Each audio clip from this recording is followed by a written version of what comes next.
E o Comitê de Direitos Humanos da Organização das Nações Unidas, a ONU, concluiu que houve parcialidade do ex-juiz Sérgio Moro nos processos contra o ex-presidente Lula no âmbito da Operação Lava Jato.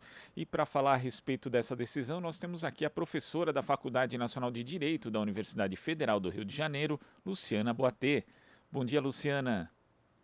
Bom dia, tudo bem? Prazer estar com vocês aqui. Tudo certo, prazer é nosso. Luciana, nessa decisão, inclusive, o Comitê de Direitos Humanos da ONU também concluiu que houve violação dos direitos políticos do ex-presidente Lula em 2018, por ter ali a sua candidatura à presidência impedida naquele momento. Como é que você viu essa decisão do Comitê de Direitos Humanos da ONU e também a sua extensão, Luciana? Então, é uma decisão, acima de tudo, simbólica, mas com uma força política muito grande, pois realmente afirma, à luz de documentos internacionais, de análise de 10 peritos independentes, eles fizeram uma análise mesmo do caso Lula. E não foi uma decisão rápida, né? Desde a primeira denúncia, lá em 2018, ou no ano seguinte, agora não sei ao certo, que a ONU vem promovendo, o Conselho, né, vem promovendo essa investigação. Ou seja, eu acho que houve um reforço internacional importante, né, para essa, inclusive, que coloca o Brasil numa situação delicada, né?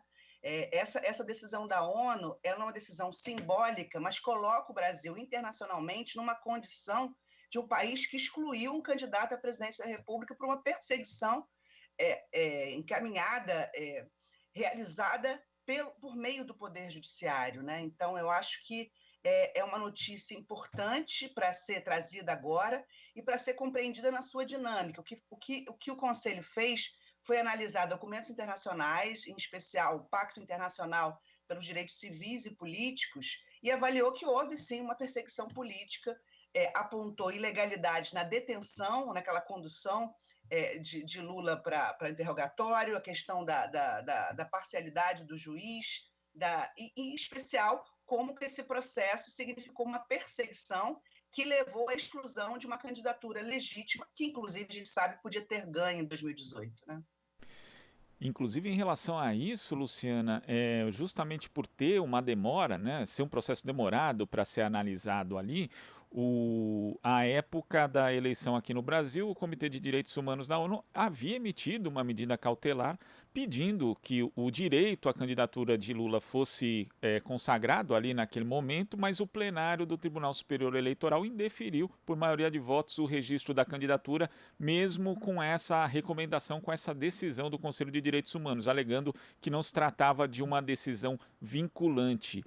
A imagem do Brasil fica ruim internacionalmente, como você diz, Luciana, mas também o sistema de justiça brasileiro acaba ficando manchado por essa decisão? Sem dúvida, mas de alguma forma eu acho que como o STF internamente houve um tempo, vamos dizer assim, do STF cair em si, ou seja, da gente conseguir ter aí já uma decisão interna que anulou esse processo, apesar de não ter ido tão longe, né, a decisão do Supremo que permite hoje o ex-presidente Lula ser candidato não foi tão longe na sua fundamentação como o Comitê da ONU foi. Mas eu acho que, de alguma forma, é uma pressão para o sistema de justiça brasileiro, inclusive rever essa postura que foi adotada com Lula. E acho importante também falar aqui para quem está nos ouvindo que essa questão dos direitos civis e políticos são importantes, porque quando você impede uma pessoa de se candidatar, o que está sendo colocado é um ataque à democracia, né? A livre possibilidade de escolha da população em relação aos seus candidatos. Normalmente, o que se fazia até então? O que se fazia até então era permitir que o candidato concorresse, né, e depois fosse, de alguma forma, era uma candidatura que ficava sob júdice. Mas o Supremo negou de forma terminativa, né? O que nos leva também a um debate, que eu acho que é um debate que a gente vai ter que fazer, sobre a própria lei da ficha limpa, né? A quais interesses atendeu a lei da ficha limpa, porque tinha das melhores intenções, mas que a gente viu que hoje no Brasil tem uma instrumentalização da justiça para perseguir, em especial a esquerda foi vítima desse processo, né? Então, eu acho que fica um aprendizado também para o Brasil e para o judiciário brasileiro em relação ao direito internacional, né? Aos tratados de direitos humanos, em especial aqui esse pacto internacional que foi utilizado como fundamentação. E no caso, quando a gente prova e houve a suspeição de Moro, né, a absoluta imparcialidade do juiz Moro, ficou provada, né, não só na justiça, como no próprio caso do Supremo. Então, eu acho que, de alguma forma, essa condenação ela é simbólica, ela é importante, mas o Brasil também caminhou bem. Acho que o Supremo avançou ao anular todos os processos, né? Como um castelo de cartas que ruiu, tamanha fragilidade que eram esses processos contra o ex-presidente Lula. E falando ainda dos processos contra o ex-presidente Lula e do lawfare que foi praticado nesse período, ontem também a primeira turma do Tribunal Regional Federal da Terceira Região condenou a União a indenizar em R$ 50 mil o advogado Roberto Teixeira, sócio do escritório responsável pela defesa do ex-presidente, nos processos relacionados à Operação Lava Jato, por ter considerado ilegais a interceptação telefônica e também o levantamento do sigilo das comunicações feitas pelo escritório. E isso, inclusive, foi autorizado pelo então juiz federal Sérgio Moro. E, Luciana, isso era algo que também era fartamente denunciado à época, todas as ilegalidades praticadas, inclusive contra o próprio exercício da advocacia no âmbito da Operação Lava Jato. Isso também já começa a vir à tona e começa a haver algum tipo de reparação, embora alguns danos sejam irreversíveis, Luciana?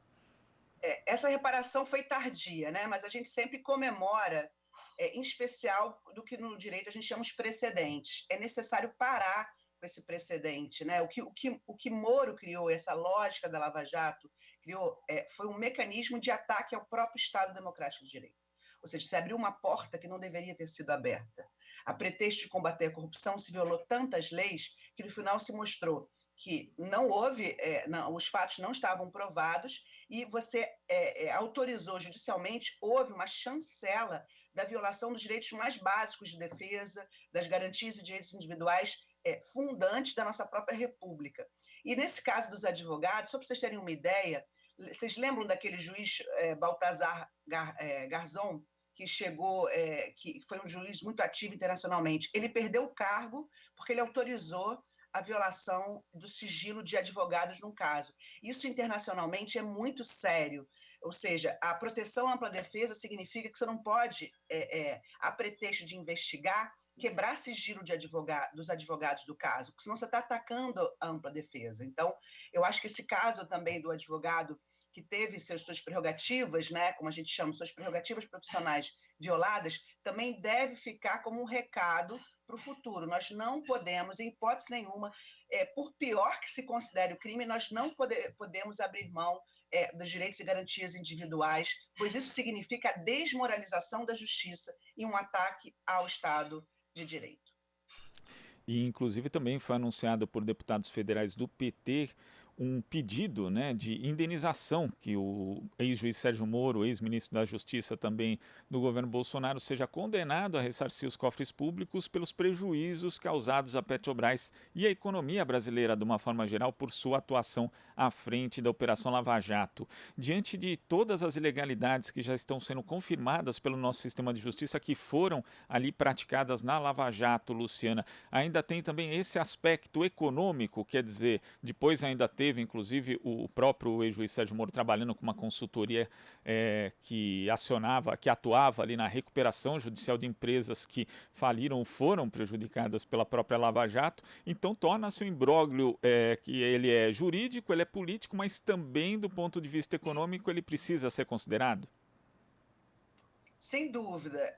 Eu acho que o que a gente precisa avançar agora é na estimativa, né, do que foram os impactos econômicos e o prejuízo, né, que uma operação tão violadora de direitos como a Lava Jato causou na nossa economia, né, e das nossas maiores empresas como a Petrobras. O que eu acho que vai ser difícil nesses processos é estimar esse dano, estimar esse prejuízo, né? Mas, em todo caso, esse vai ser também um processo muito interessante de acompanhar, pois a gente vai poder investigar o que realmente aconteceu e a quais interesses essa operação atendeu. A gente vai demorar ainda um tempo, né? O nosso tempo histórico não é o mesmo de viver essa situação como a gente viveu aqui no cotidiano, mas eu acho que o tempo histórico vai mostrar no futuro que também havia muitos interesses para além daqueles que eram ditos, né, com a Operação Lava Jato, ou seja, interesses econômicos, interesses de negócios, né, por trás da Lava Jato. Eu acho que esse é o lado que precisa ser mais investigado hoje. E esse processo vai ajudar também a ir a fundo nessa investigação e no acesso a essas informações que eu penso serem necessárias para a população brasileira conhecer o que foi esse bastidor e o que motivou essa desastrosa Operação Lava Jato, que quase destruiu a nossa democracia no Brasil. Agora, diante da suspeição que já foi reconhecida pelo Supremo Tribunal Federal e também das inúmeras ilegalidades que estão sendo confirmadas em diversos âmbitos da justiça, muita gente se pergunta, Luciana, assim, e o ex-juiz Sérgio Moro não vai ser responsabilizado de forma penal por tudo isso? Então, além da questão da revisão da lei de ficha limpa, que você aborda que é de fato necessário trazer esse debate, também não é preciso a gente avaliar como os juízes são julgados, são avaliados pelos erros e pelas ilegalidades que cometem, já que o juiz, o magistrado, também integrantes do Ministério Público acabam tendo prerrogativa de foro, muitas vezes ficam ali, na verdade, presos a interesses corporativos e não existe qualquer tipo de punição a eles. Essa é uma discussão também a ser feita?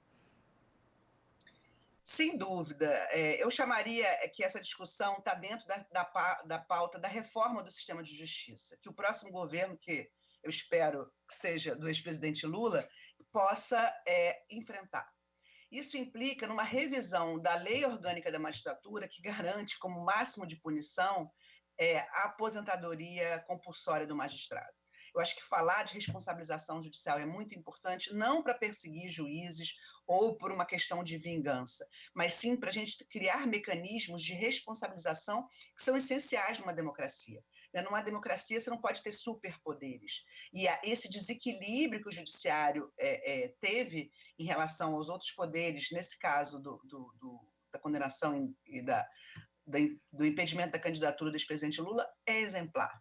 Agora, em relação à lei hoje vigente, eu acho muito difícil, salvo na esfera civil, eu acho muito difícil qualquer responsabilidade penal para o ex-juiz Moro. Em especial porque as provas que nós temos, que são, né, as gravações que mostram a promiscuidade, né, a violação dos deveres de ofício entre os procuradores e a tendência política, a politização, que depois ele comprovou, né? Quando ele vira candidato, ele comprova que ele já tinha uma motivação política. Um juiz de carreira, um juiz sério, jamais deixaria o judiciário para fazer carreira política.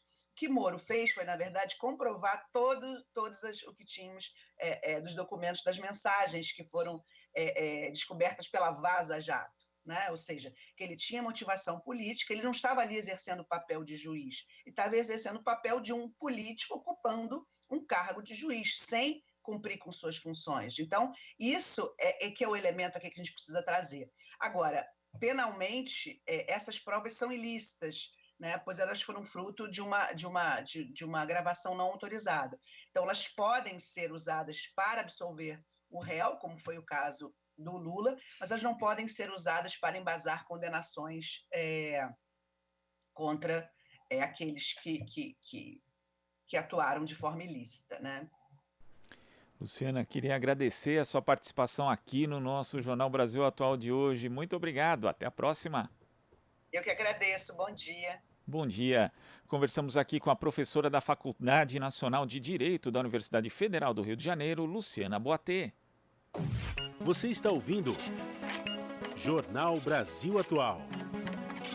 As notícias que os outros não dão.